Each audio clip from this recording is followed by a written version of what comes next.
Sorry, दरमियान में video किसी वजह से इंटरप्ट हो गई थी।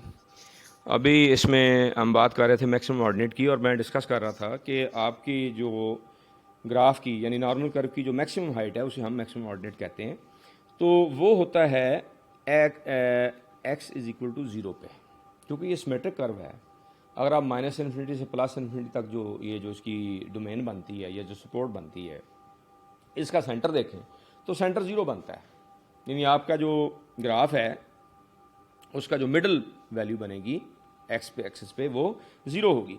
अब ज़ीरो के अगेंस्ट हाइट कितनी है तो वो आप इजीली चेक, ज़ीरो नहीं, म्यू, क्योंकि मीन है, सेंटर में इसका मीन होता है, मीन पे बनेगी ये। वो आगे स्टैंडर्ड नॉर्मल में वो ज़ीरो बनेगी, आगे उसको अलग से डिस्कस करेंगे। यहाँ इसकी जो मैक्सिमम हाइट है वो होगी मीन म्यू पे। अब आप इस फंक्शन में अगर एक्स को, ये जो आपके सामने जो फंक्शन लिखा हुआ है, इसको म्यू पुट करें तो आप देखें कि म्यू माइनस म्यू ये ज़ीरो हो जाता है, ज़ीरो डिवाइडेड बाई सिग्मा ये फिर ज़ीरो हो जाएगा, और ई की पावर ज़ीरो बन जाएगी, ई पावर ज़ीरो वन बन जाता है, क्योंकि आपको पता है किसी नंबर की पावर अगर ज़ीरो हो जाए तो उसे हम वन कहते हैं। तो इस तरह से ये जो बाकी चीज़ आपके पास बचेगी वो होगी one over sigma two pi square root. और यही चीज़ उन्होंने यहाँ पे आगे लिखी है कि maximum ordinate of normal distribution is one over sigma two pi square root. और इसको आप अप्रॉक्सीमेटली जो one over two pi square root है, इसको रफली आप कह सकते हैं कि ये 0.4 के इक्वल है, यानी 0.4 ओवर सिग्मा।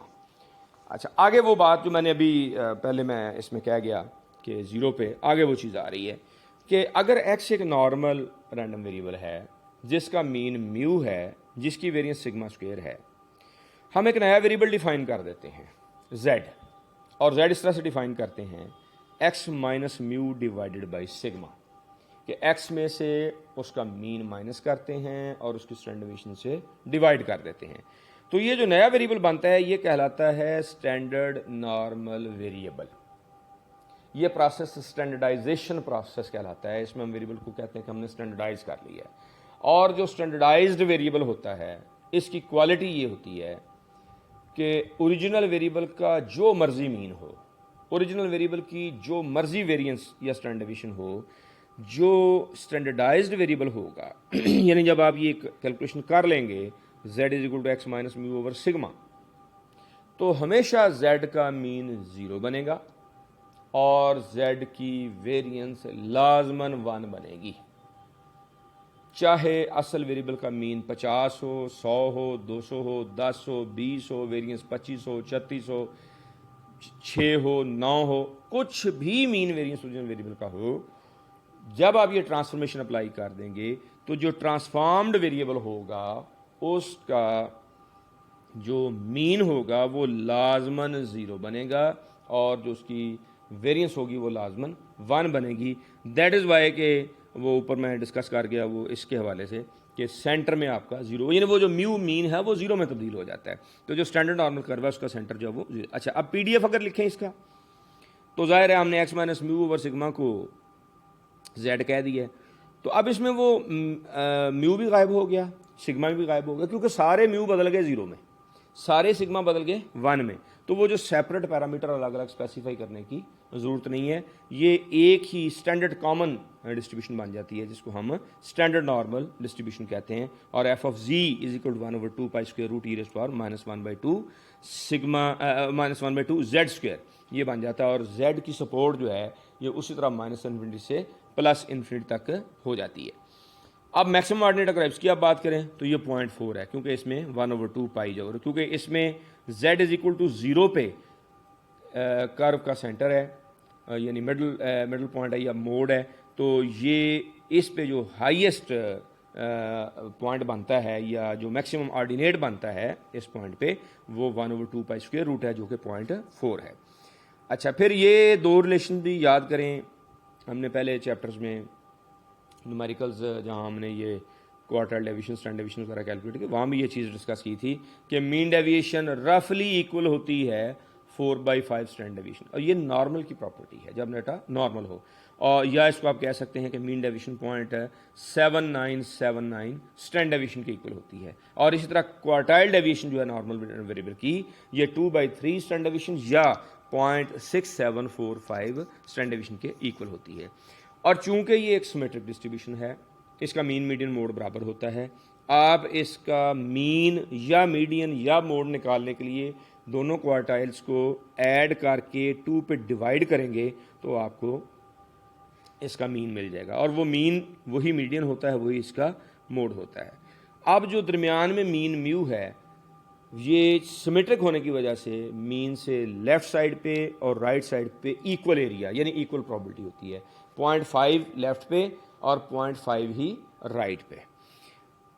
अच्छा, ये जो अगली कुछ प्रॉपर्टीज़ हैं ये हमारे लिए बड़ी इंपॉर्टेंट हैं, और ये जो अदर बेल लाइक कर्व्स हैं सिमेट्रिक भी होंगी, शेप भी उनकी बेल होगी, बेल की तरह की होगी, लेकिन उनमें ये एरियाज इस तरह से नहीं होते। ये नॉर्मल डिस्ट्रीब्यूशन से अटैच है ये प्रॉपर्टी, ये मखसूस है इसके लिए।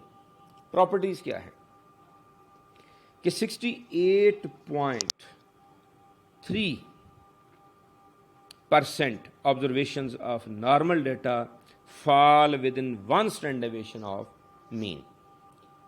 के मीन में से सिग्मा माइनस करें तो आपको एक वैल्यू मिलेगी, मीन में सिग्मा प्लस करें तो आपको एक वैल्यू मिलेगी, 2 नंबर मिल जाएंगे, एक इंटरवल बन जाएगा।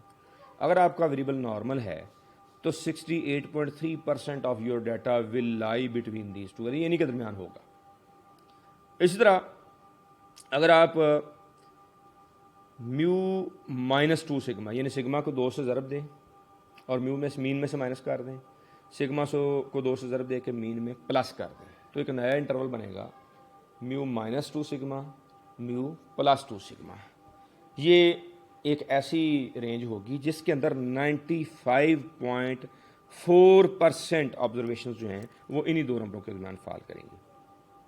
अगर आप इस इंटरवल को मज़ीद वाइडर कर दें, यानी म्यू -3 सिग्मा कर लें और म्यू +3 सिग्मा कर लें, यानी सिग्मा को 3 से ज़रब दे के म्यू में से माइनस कर दें और सिग्मा को 3 से ज़रब दे के म्यू में प्लस कर दें, तो फिर जो आपके पास एक नया इंटरवल बनेगा वो और वाइडर होगा और 99.73% ऑब्जर्वेशन जो हैं वो उनके दरमियान होंगी। इसको प्रोबेबिलिटी की सेंस में हम इस तरह से लिख सकते हैं, या एरिया की सेंस में इस तरह से लिख सकते हैं कि probability that x lies between mu minus sigma and mu plus sigma, जिसको मैथमेटिकली लिखा जाता है p of mu minus sigma less x less mu plus sigma is equal to 0.683। वो जो 100 से डिवाइड कर दें तो फिर वो 0.683 बन जाता है। इसी तरह से जो 2 सिग्मा वाला है वो लिखा जा सकता है प्रोबेबिलिटी या एरिया या probability that an observation will lie between या within 2 sigma from mu, तो उसको हम लिखते हैं probability mu -2 sigma less x less mu +2 sigma, और ये होता है 0.954। इसी तरह विद इन 3 सिग्मा जो है ये प्रोबेबिलिटी की सेंस में स्टेटमेंट जो है वो लिखी हुई है। तो ये आगे हम कुछ न्यूमेरिकल्स भी सॉल्व करेंगे जिसमें हम इनको बेस बनाते हुए हम डायरेक्टली मुख्तलिफ टाइप के प्रोबेबिलिटीज़ जो हैं वो कैलकुलेट कर सकते हैं। फिर आप चूँकि ये सिमेट्रिक डिस्ट्रीब्यूशन है तो इसका β1 0 होगा, β2 3 होगा, γ1 इसका 0 होगा, γ2 जो है वो ये भी 0 होगा। अलबत्ता ये K2 वगैरह को छोड़ दें, इसकी आपको ज़रूरत नहीं है, ये क्यूमुलेंट्स हैं, क्यूमुलेंट्स का आपके साथ कोई कॉन्सेप्ट आपने नहीं पढ़ा हुआ, ये छोड़ दें, जो कि K2 वगैरह लिखा हुआ है इनको छोड़ दें। और इसमें आगे चलें तो आपको अगर म्यू और सिग्मा का पता है, एक नॉर्मल वेरिएबल के मीन और स्टैंडर्ड डेविएशन का पता है या वेरिएंस का पता है, तो आप उसके दोनों क्वार्टाइल्स निकाल सकते हैं। और क्वार्टाइल फर्स्ट क्वार्टाइल होता है Q1 is equal to mu -0.6745 sigma, और अपर क्वार्टाइल या थर्ड क्वार्टाइल होता है म्यू +0.6745 सिग्मा। फिर एक और चीज़ आती है points of inflection. Points of inflection ये भी मैथमेटिक्स में आपने कॉन्वेक्स और कनकेव फंक्शंस किसी स्टेज पे पढ़े होंगे, उसकी डिटेल में जाए बगैर बाज़ फंक्शंस ऐसे होते हैं जिनकी नेचर ड्यूल होती है, यानी उनका कुछ पार्ट उसके ग्राफ का कन्वेक्स होता है या फंक्शन का कुछ पार्ट कन्वेक्स होता है और कुछ कनकेव होता है। अलबत्ता कन्वेक्स से कनकेव में किसी एक स्पेसिफिक पॉइंट पे चेंज आती है, यानी कन्वेक्स कनकेव में चेंज होता है, कन्वर्शन का पॉइंट होता है जहां उसकी नेचर कन्वेक्स से कनकेव या कनकेव से कन्वेक्स में बदल जाती है। वो पॉइंट्स मैथमेटिक्स में कहलाते हैं पॉइंट्स ऑफ इन्फ्लेक्शन। ये जो बेल शेप्ड कर्व हम बार बार देखते आए हैं, और यहाँ भी ये मैं नीचे आपको दिखा देता हूँ, ये ये बुनियादी तौर पे एक ऐसी कर्व है, ये एक ऐसा फंक्शन है जो कन्वेक्स भी है और कनकेव भी है, यानी इसके अंदर ये दोनों प्रॉपर्टीज़ पाई जाती हैं। तो वो पॉइंट्स जिन पे ये कन्वेक्स से कनकेव या कनकेव से कन्वेक्स में तब्दील होता है, वो दो पॉइंट्स होते हैं, एक लेफ्ट टेल में और एक राइट टेल में, और वो पॉइंट्स होते हैं म्यू माइनस सिग्मा कामा 1/2 पाई ई स्क्वायर रूट, और दूसरा पॉइंट होता है म्यू प्लस सिग्मा 1/√2 पाई ई। तो ये किस तरह डिराइव हुए हैं, कैसे निकाले हैं, ये छोड़ दें, जस्ट आपने एमसीक्यूज के पॉइंट ऑफ व्यू से इसको आपने याद रखना है। या अगर म्यू सिग्मा दिए हुए हों तो फिर आप पॉइंट्स ऑफ इन्फ्लेक्शन किसी कर्व के बता सकते हैं कि इसके ये दो पॉइंट्स बनेंगे। अच्छा, अगर आप फर्स्ट 4 मोमेंट्स की बात करें तो सिमेट्रिक होने की वजह से फर्स्ट जो मीन मोमेंट है वो तो आपको पता है कि हर डिस्ट्रीब्यूशन में 0 होता है। μ2 जो है इसका सिग्मा स्क्वायर होता है, μ3 चूँकि ये कर्व सिमेट्रिक है ये 0 होगा, और μ4 इसका होता है 3 sigma power 4। Odd order moments इसके सारे के सारे 0 होते हैं। इवन ऑर्डर मीन मोमेंट जो है वो फंक्शंस ऑफ वेरिएंस होते हैं। जैसे आप देख सकते हैं कि μ2 जो है वो 3 सिग्मा जो सिग्मा स्क्वायर है, μ2 सिग्मा स्क्वायर है, और μ4 3 सिग्मा 4 है, तो सिग्मा स्क्वायर का स्क्वायर है, तो फंक्शन ऑफ वेरिएंस बन जाते हैं। फिर आप कोएफिशिएंट ऑफ वेरिएशन निकालना चाहें तो इन्होंने 700 से मल्टीप्लाई नहीं किया हुआ, अमूमन परसेंटेज में एक्सप्रेस किया जाता है, तो ये आप कैलकुलेट कर लें।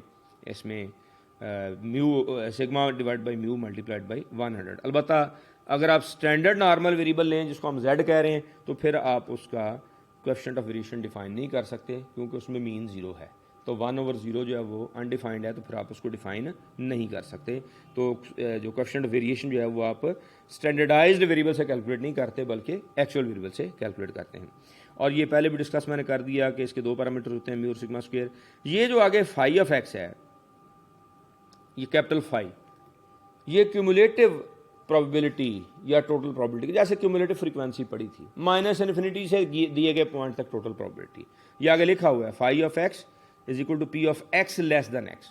Phi of x is equal to p of x less than x, और ये होती है p of -minus infinity less x less small x, यानी ये -इन्फिनिटी से एक्स तक आप एरिया निकालेंगे तो वो इसकी क्यूमुलेटिव डिस्ट्रीब्यूशन फंक्शन कहलाएगा।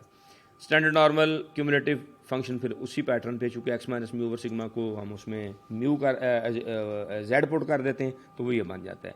अब अगर दो पॉइंट्स के दरमियान अगर आप प्रोबेबिलिटी निकालना चाहें तो उसका ये फार्मूला दिया हुआ है कि अगर एक्स नॉर्मल वेरिएबल है जिसका मीन म्यू और वेरिएंस सिग्मा स्क्वायर है, तो प्रोबेबिलिटी निकालने के लिए आप phi of D minus phi of C जो है इससे प्रोबेबिलिटी हासिल कर सकते हैं। ये फाई फंक्शन किस तरह से यूज़ करना है ये आगे न्यूमेरिकल्स आएंगे। आप इंटर क्वार्टल रेंज निकालना चाहें तो Q3 माइनस Q1 है। क्वार्टल डेविएशन या सेमी इंटर क्वार्टल रेंज निकालना चाहें तो आपको फार्मूला पता है, Q3 minus Q1 divide by 2 होता है। इसके बाद अगर आप वेरिएबल का ओरिजिन चेंज करते हैं, x माइनस ए करते हैं, तो जो नया वेरिएबल है वो भी नॉर्मल ही रहता है। यानी अगर x नॉर्मल है मीन म्यू और वेरिएंस सिग्मा स्क्वायर के साथ, और आप y कहते हैं x माइनस ए, तो y भी नॉर्मल रहेगा, मीन बन जाएगा म्यू माइनस ए, वेरिएंस पे फ़र्क नहीं पड़ेगा क्योंकि जो चेंज ऑफ ओरिजिन है वो वेरिएंस को चेंज नहीं करती, ये हम डिटेल में चीज़ें पढ़ चुके हैं। और इसी तरह अगर आप स्केल को चेंज करते हैं, यानी x नॉर्मल है मीन उसका म्यू है वेरिएंस सिग्मा स्क्वायर, आप एक नया फंक्शन डिफाइन कर देते हैं y equal to a x, तो फिर म्यू जो है जो नया वेरिएबल जो y होगा उसकी डिस्ट्रीब्यूशन होगी नॉर्मल, मीन उसका होगा ए म्यू, वेरिएंस उसकी होगी ए स्क्वायर सिग्मा स्क्वायर। और इसी तरह ये आखिरी तीन प्रॉपर्टीज़, अगर x1 x2 दो इंडिपेंडेंट नॉर्मल वेरिएबल्स हैं, x1 का मीन है म्यू 1, x2 का मीन है म्यू 2, दोनों की कॉमन वेरिएंस है सिग्मा स्क्वायर, तो आप इनको सम करें, ऐड करें x1 प्लस x2, तो इनका जो डिस्ट्रीब्यूशन होगी x1 प्लस x2 की वो भी नॉर्मल होगी, मीन उसका म्यू 1 प्लस म्यू 2 बन जाएगा, वेरिएंस उसकी 2 सिग्मा स्क्वायर बन जाएगी। इसी तरह अगर ये इंडिपेंडेंट हैं लेकिन उनके मीन भी डिफरेंट है, वेरिएंस भी डिफरेंट है, तो फिर x1 प्लस x2 नॉर्मल ही रहेगा, मीन दोनों मीन्स का सम हो जाएगा, वेरिएंस दोनों वेरिएंसेस की सम हो जाएगी। और इस तरीके से थर्ड में है कि मीन अगर कॉमन है तो मीन 2 म्यू हो जाएगा और वेरिएंसेस आपस में सम हो जाएंगी। तो इसमें मैंने आपको नॉर्मल डिस्ट्रीब्यूशन का कॉन्सेप्ट, उसकी प्रॉपर्टी सारी दी हैं। नेक्स्ट लेक्चर में फिर मैं इसकी प्रोबेबिलिटी कैलकुलेशन किस तरीके से की जाती है और फिर उसके बाद कुछ न्यूमेरिकल क्वेश्चंस हम इसके देखेंगे। ये 3 से 4 लेक्चर्स में इंशाल्लाह इसको कवर कर लेंगे। उसके बाद 3-4 लेक्चर रिग्रेशन कोरिलेशन के और 1-2 लेक्चर्स में सैम्पलिंग का तो बहुत थोड़ा सा काम है, और 4 ज़्यादा से ज़्यादा 4 लेक्चर में हम हाइपोथेसिस का सारा काम कंप्लीट कर लेंगे। आपका सिलेबस इस तरीके से कंप्लीट हो जाएगा।